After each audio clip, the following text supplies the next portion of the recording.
Defendant Donald Trump awaits trials for activities that relate to lying about the election, committing fraud about the election, stealing the election, and getting other people to commit various acts of lies and fraud.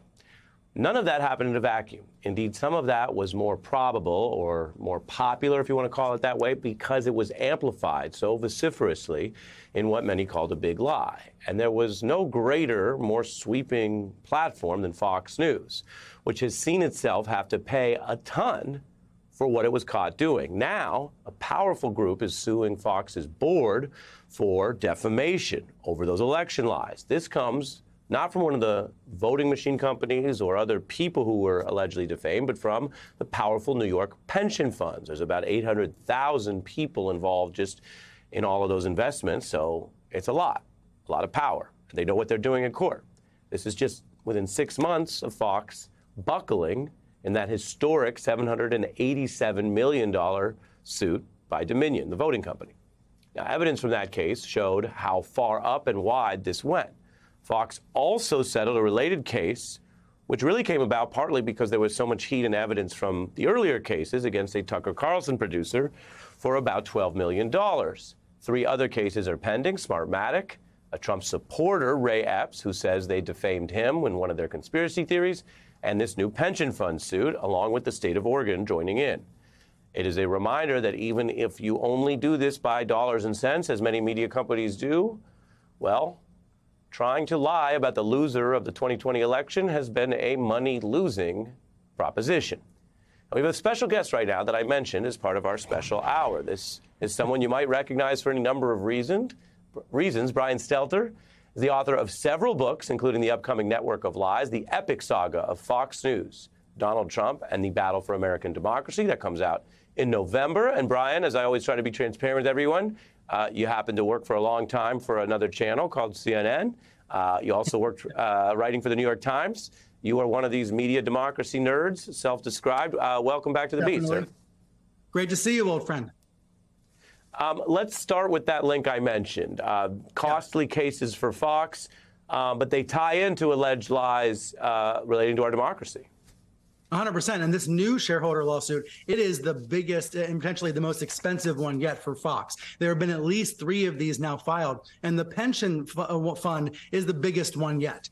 My sources at Fox, they are resigned to this. They accept that there are going to continue to be more payouts for more of these lawsuits because of the damage done in November of 2020. In fact, in the company's legal filings, Fox Corporation admits that it is facing months, if not years, of litigation on this matter, all because of what was allowed to go on the air, the lies that were allowed to be spread right after Biden won the election.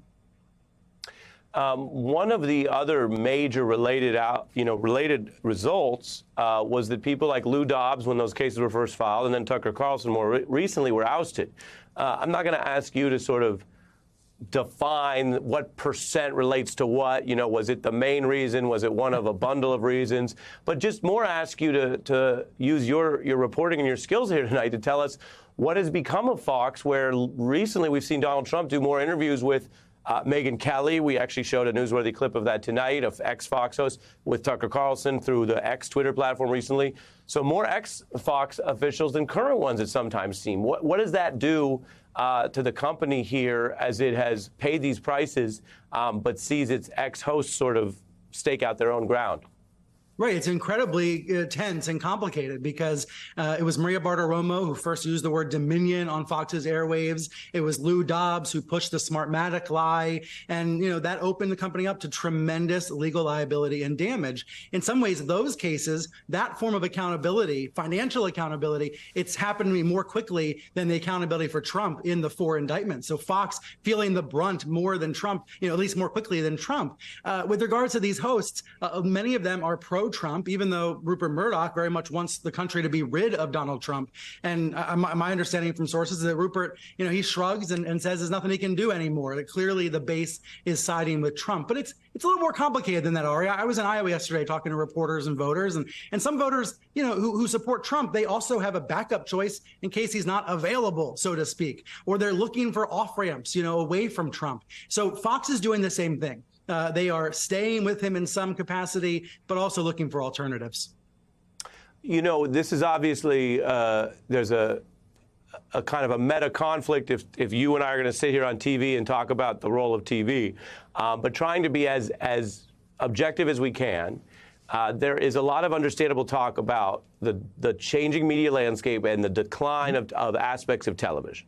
And let's just say, if I'm not just defending where I work or anything like that, I think there is evidence that media habits have evolved. Having said that, it is striking how someone like Tucker Carlson, who seems so huge, and has a following. He doesn't need to get famous. He's already famous. But as soon as he leaves TV, I mean, The Guardian had a piece we could put up. Maybe it was a little overstated, say he's no longer a power broker. I just mentioned he interviewed Trump, so he's in the mix. But even with the shifting landscape, when it comes to the big national issues of the day in politics, do you find that without that TV megaphone, people like Mr. Carlson and others do fade pretty quickly? Carlson is the incredible shrinking man. I agree that he has lost a dramatic amount of power in the last 4 to 5, 6 months. Now, that's why he's in this legal battle with Fox right now, trying to win his freedom so that he can go and do whatever he wants. Right now, he's only on the site formerly known as Twitter because of some sort of loophole in his contract that Fox says doesn't even exist. So he's fighting a legal battle, trying to regain his relevance. But in the meantime, what I think it shows is the enduring power of television, the enduring importance of cable news as a platform. Because Tucker Carlson disappeared. He was silenced by the Murdochs, but basically they had had enough. They had had enough of him. And they decided to clean up the business without him. That was probably the right move for Fox. But for Carlson, he shrank overnight. And he's off interviewing far-right politicians in various countries, trying to create content. But he's the incredible shrinking man. And to me, that reaffirms that, yes, you know, people are watching TV in lots of different ways, and people are making videos on their phones all the time. But still, linear television is an incredibly strong asset. Yeah, it's interesting. And we're almost talking about more the impact on democracy and politics than the business model. Other folks are thinking about that. That's exactly right. And it may be less profitable in those ways, and that's sort of in the mix there. I want to move your expertise now over to court TV land. It seems to make a huge difference when you have cameras in the courtroom, as we do in Georgia, in contrast to federal court and other situations. And I say that as a observation. Not whether it's good or bad. I think it'd be great if there were cameras in the federal courtrooms. There just aren't as a practical matter. We know now what we didn't know a week ago, Brian. We're going to have the first Trump RICO cases of his lawyers and co-defendants starting next month. Walk us through what could be the return to a court TV moment for America, and do you think people will care when they can see it with their own eyes? I think some will. I think it relates to those voters in Iowa I was talking about, some of whom don't want to hear anything about the Trump indictments, don't want to believe he might have done anything wrong ever, right?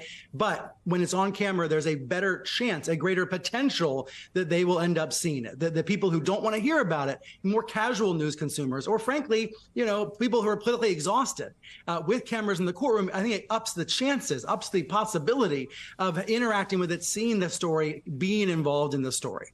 I don't think it's going to sway every single MAGA loyalist, but it is going to make a big difference. Interesting. Before I let you go, you know, this is journalism here, so you know there's another question I got to ask you that I hope you'll answer. Oh.